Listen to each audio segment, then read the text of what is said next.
This is where they were this morning. Vic Starkey of Marion Springs owns 60 acres of land, mainly used for hunting.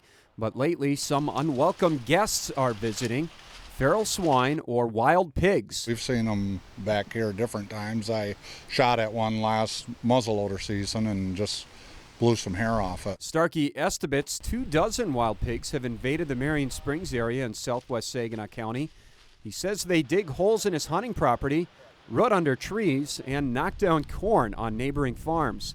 He sees them as a real threat to corn farmers and to hunters, since wild pigs tend to scare the deer away. We're going to have to do something because they're breeding in the wild back here. They shot 4 of them Sunday behind us here, 4 young ones. Fred Biegler, also of Marion Springs, shot 2 wild pigs the day after Labor Day. That's really nothing. Over a year ago, I saw there was I'm going to say 8 to 10 that crossed the road right out here. He has a trap from the U.S. Department of Agriculture, but so far he's caught nothing except a deer. My big concern is not only the agriculture, but the damage that they can do to the whitetail hunting industry in the state of Michigan.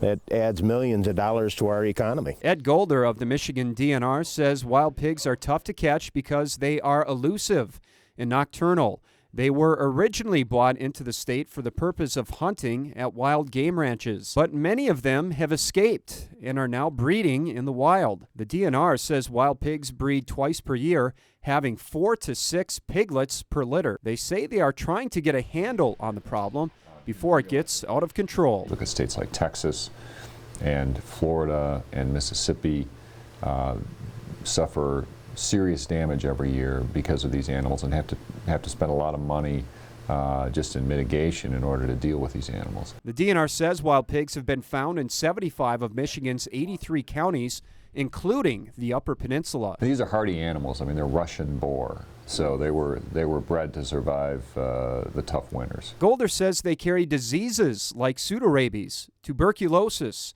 and anthrax. To control and hopefully reduce the wild hog population, the DNR is encouraging hunters with a valid license to shoot them on site. Landowners are also permitted to shoot the animals on site without a hunting license on their own property. But this past April, the DNR began inspecting private ranches and farms, killing wild hogs. Doug Miller, a wild game rancher in Jackson County, says that's taking it a step too far. This is private property. Miller has elk, exotic game from Africa, and wild pigs on his 200-acre ranch. He says his pigs are securely fenced in and clean. I've had a whole herd test here done by the USDA to where every animal on this property was tested. Nothing. Miller believes the DNR inspections on private property are hogwash. The pork producers think, and this is my opinion, that if they get rid of us, they no longer have competition in this state. Scott Everett, a legislative consultant for the Michigan Animal Farmers Association, agrees that the DNR does not belong inside private fences. For the DNR to apply what they're doing to animals that are under the husbandry of humans, owned by individuals that are in fact behind fences, is wrong. Everett says it is a felony to fence feral swine in Michigan and feels the DNR's definition of a feral swine is so confusing and strict that every pig rancher in the state has reason to be concerned. Every pig in Michigan has a curly or straight tail. Every pig in Michigan has a floppy or folded ear.